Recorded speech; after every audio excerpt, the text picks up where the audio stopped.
ಬೆಳಗಾವಿ ಸುದ್ದಿ.com ವೀಕ್ಷಕರಿಗೆ ನಮಸ್ಕಾರ. ಚಿಕ್ಕೋಡಿ ಲೋಕಸಭಾ ಮತಕ್ಷೇತ್ರದ ಸಂಸದೆ ಪ್ರಿಯಾಂಕಾ ಜಾರಕಿಹೊಳಿ ಅವರು ವಿದ್ಯಾರ್ಥಿಗಳಿಗೆ ಸ್ಫೂರ್ತಿ ಮತ್ತು ಪ್ರೇರಣೆ ನೀಡುವಂತಹ ಕಾರ್ಯವನ್ನು ಮಾಡಿದ್ದಾರೆ. ಯಾಕಂತಂದರೆ SSLC ಮತ್ತು PUC ಪರೀಕ್ಷೆಯಲ್ಲಿ ಅತಿ ಹೆಚ್ಚು ಅಂಕ ಗಳಿಸಿದಂಥ ವಿದ್ಯಾರ್ಥಿನಿಯರಿಗೆ ಸುಮಾರು 20 ಜನ ವಿದ್ಯಾರ್ಥಿನಿಯರಿಗೆ ಇವತ್ತು ಬೆಳಗಾವಿಯಿಂದ ದೆಹಲಿಗೆ ಕರ್ಕೊಂಡು ಹೋಗಿ ದೆಹಲಿ ದರ್ಶನ ಮಾಡಿಸಿ, ಜೊತೆಗೆ ಈಗ ದೆಹಲಿಯಲ್ಲಿ ಚಳಿಗಾಲದ ಅಧಿವೇಶನ ನಡೀತಾ ಇದೆ. ಹೀಗಾಗಿ ಈ 20 ಜನ SSLC ಮತ್ತು PUC ಸಾಧಕರಿಗೆ ಆ ಚಳಿಗಾಲದ ಅಧಿವೇಶನದ ಸಂಸತ್ತಿನ ಕಲಾಪಗಳನ್ನು ವೀಕ್ಷಣೆ ಮಾಡಿಸುವಂತಹ ಸುವರ್ಣ ಅವಕಾಶವನ್ನು ಸಂಸದೆ ಪ್ರಿಯಾಂಕಾ ಜಾರಕಿಹೊಳಿ ಅವರು ಕಲ್ಪಿಸಿ ಕೊಡುವುದರ ಮೂಲಕ ವಿದ್ಯಾರ್ಥಿಗಳಿಗೆ ಒಂದು ಸ್ಫೂರ್ತಿದಾಯಕವಾದಂತಹ ಕಾರ್ಯವನ್ನು, ಪ್ರೇರಣಾದಾಯಕವಾದಂತಹ ಕಾರ್ಯವನ್ನು ಪ್ರಿಯಾಂಕಾ ಜಾರಕಿಹೊಳಿ ಅವರು ಮಾಡಿದ್ದಾರೆ. ಇವತ್ತು ಬೆಳಗ್ಗೆ ಬೆಳಗಾವಿಯ ವಿಮಾನ ನಿಲ್ದಾಣದಿಂದ ದೆಹಲಿಗೆ 20 ಜನ ವಿದ್ಯಾರ್ಥಿನಿಯರು ಪ್ರಯಾಣವನ್ನು ಬೆಳೆಸಿದ್ದಾರೆ. ದೆಹಲಿಯಲ್ಲಿ ಸಂಸತ್ತಿನ ಕಲಾಪಗಳು, ಜೊತೆಗೆ ರಾಷ್ಟ್ರಪತಿ ಭವನ, PM ಮ್ಯೂಸಿಯಂ ಸೇರಿದಂತೆ ವಿವಿಧ ಪ್ರಮುಖ ಸ್ಥಳಗಳನ್ನು ವೀಕ್ಷಣೆ ಮಾಡುವಂಥ ಅವಕಾಶ ಈ SSLC ಮತ್ತು PUC ಸಾಧಕರಿಗೆ ಸಿಕ್ಕಿದೆ.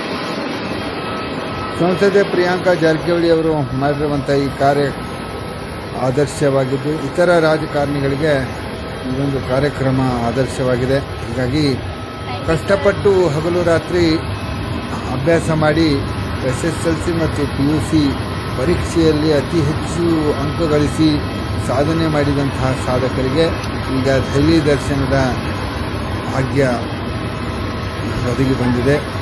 ಅದು ಪ್ರಿಯಾಂಕಾ ಜಾರಕಿಹೊಳಿ ಅವರು ತಮ್ಮ ಸ್ವಂತ ಖರ್ಚಿನಲ್ಲಿ ಈ 20 ಜನ ವಿದ್ಯಾರ್ಥಿನಿಯರಿಗೆ ದೆಹಲಿ ದರ್ಶನ ಮಾಡಿಸೋದ್ರ ಮೂಲಕ, ಅಂದರೆ ವಿಮಾನದಲ್ಲೇ ಕರ್ಕೊಂಡು ಹೋಗಿ ವಿಮಾನದಲ್ಲೇ ಮತ್ತೆ ಕರ್ಕೊಂಡು ಬರುವಂತಹ, ದೆಹಲಿ ದರ್ಶನ ಮಾಡಿಸಿ ಮತ್ತು ವಿಮಾನದಲ್ಲೇ ಕರ್ಕೊಂಡು ಬರುವಂತಹ ಅವಕಾಶವನ್ನು ಪ್ರಿಯಾಂಕಾ ಜಾರಕಿಹೊಳಿ ಅವರು ಕಲ್ಪಿಸಿ ಕೊಡುವುದರ ಮೂಲಕ ಮುಂದೆ ಯಾರು SSLC ಮತ್ತು PUC ಓದ್ತಾ ಇದ್ದಾರೆ ಅವರು ಕೂಡ ಈ ರೀತಿಯ ಸಾಧನೆ ಮಾಡಿ ಅವ್ರಿಗೂ ಕೂಡ ಈ ಒಂದು ಕಾರ್ಯಕ್ರಮ ಪ್ರೇರಣೆ ನೀಡಲಿ.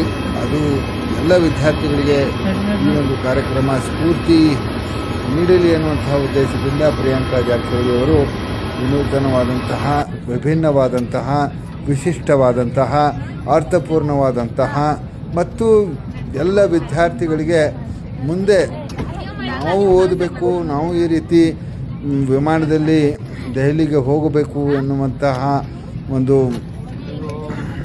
ಅಭಿಲಾಷೆಯನ್ನು ಹುಟ್ಟಿಸುವಂತಹ ಕಾರ್ಯಕ್ರಮ ಇದಾಗಿದೆ.